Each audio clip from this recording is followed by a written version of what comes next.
Greetings and welcome to Education in Focus, powered by Chalkboard News. I'm Dan McCaleb, Vice President of News and Content at the Franklin News Foundation, publisher of chalkboardnews.com.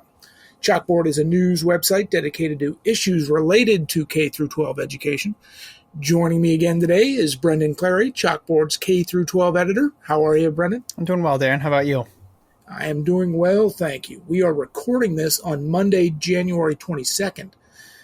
Brendan, we've known for quite a while that too many American students can't read, do math at grade level. You wrote recently at Chalkboard News about a new report that comes out that says many states don't have effective organizations on implementing best practices when it comes to teaching reading and helping students learn how to read appropriately. Why don't you update our listeners about that report? Yeah, for sure, Dan. So the report was from the National Council on Teacher Quality, which is kind of a mouthful, but it's a very important organization, and they basically are concerned with how effective are teachers at teaching and doing their job, and sort of they're advocating for very effective teachers and giving teachers the tools they need to do a really good job and educate the next generation, right? So that's like their whole mission. And they released a report recently, last week, that found that 19 states don't have these critical policies that promote literacy. So there's 19 states that don't have what the National Council on Teacher Quality says they should have in order to effectively teach reading to students, essentially. And the backdrop of this, Dan, is some debate over the best way to teach students how to read. So, there is scientific studies that back up, here's the best way to teach students how to read.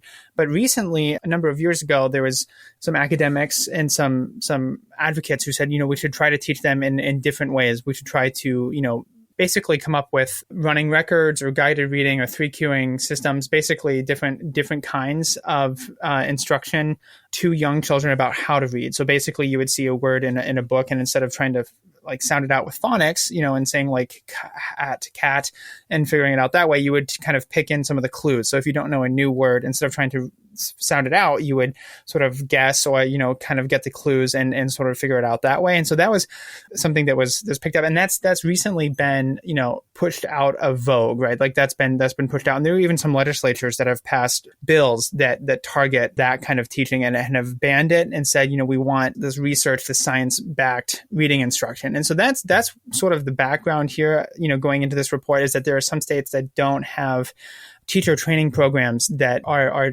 teaching educators those kinds of things, or don't have specific policies. So one of those is the reading standards for teacher preparation programs. That's a policy that the National Council on Teacher Quality recommends. Another one is ensuring that teachers know the science of reading, as I was mentioning.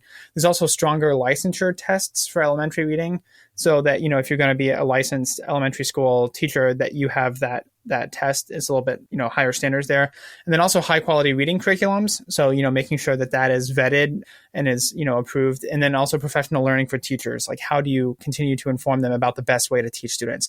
So there are those 5 policies. And basically the report broke down that, there are 19 states that have very little or none of those policies in place. So Maine, South Dakota, Montana, those, have had few or no policies in most of the policy areas, according to that organization there. So it also found, 16 states have a few policies in place. It also found that 28 states have, some of these weak licensure tests, and also 28 states leave it to outside accreditors to approve how teachers are prepared. So that is also, allowing somebody else to kind of take that, and it, might be a little bit less than what lawmakers want than what is necessary for, keeping teachers up to snuff, right, on some of the literacy training here.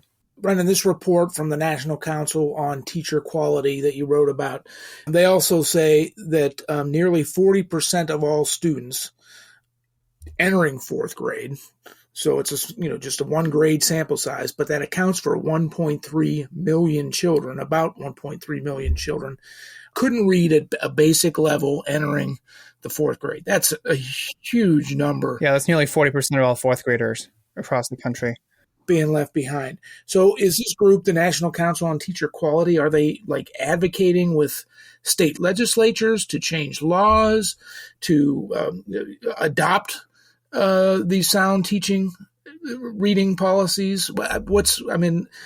1.3 million children. That's right. huge. Well, I don't know how much they do in terms of, going directly to state legislatures. I do know that they lay it out and they basically say, here's who is doing a great job. Here's who we think are not doing a great job, and laying it out and using that data.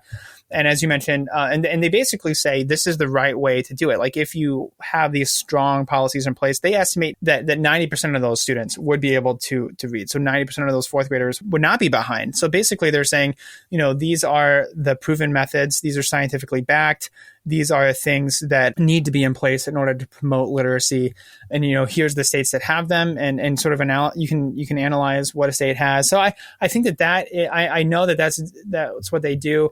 But I don't know how much they're doing in the lobbying, because they're mostly, I think, focused on that research and the policy analysis, and basically saying this is what you should do. Like this is the best practice. I've also talked to this organization in terms of teacher pay, and sort of they push for being able to pay teachers to attract the best, and the retention of teachers, like attracting them to a school district and then keeping them there, and trying to figure out policies on how to do that. So that's an interesting thing that they do, as well as they sort of advocate on that side about how much you should pay teachers, and sort of that talent marketplace. So I think it's something that was really interesting. A conversation that I had with the president of National Council on Teacher Quality, Heather Peschke, is that, essentially you have to try to compete, like schools are trying to compete with people who have these degrees and who have these skills. And, in order to find the best and brightest and keep them there, you have to be able to pay them that wage. And so that's something that they do.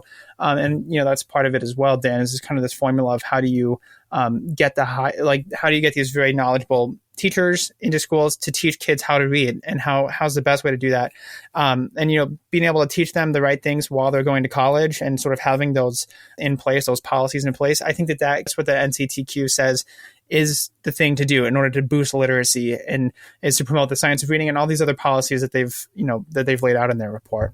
We're about out of time, Brendan, but when you're entering the fourth grade, if you can't read at grade level, you're going to be behind probably the rest of your academic career. And that doesn't bode well for a child's, future, a future to make a living, etc. I'd be interested in, and I'm sure our listeners too would be listening to learn more about this, Brendan. But that is all the time we have. Listeners can keep up with this story and all stories related to K through 12 education at chalkboardnews.com. For Brendan Clary, I'm Dan McCaleb. Please subscribe. Thank you for listening.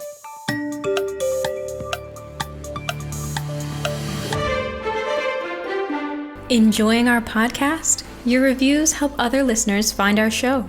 Please leave us a review on Apple Podcast, Spotify, or wherever you listen.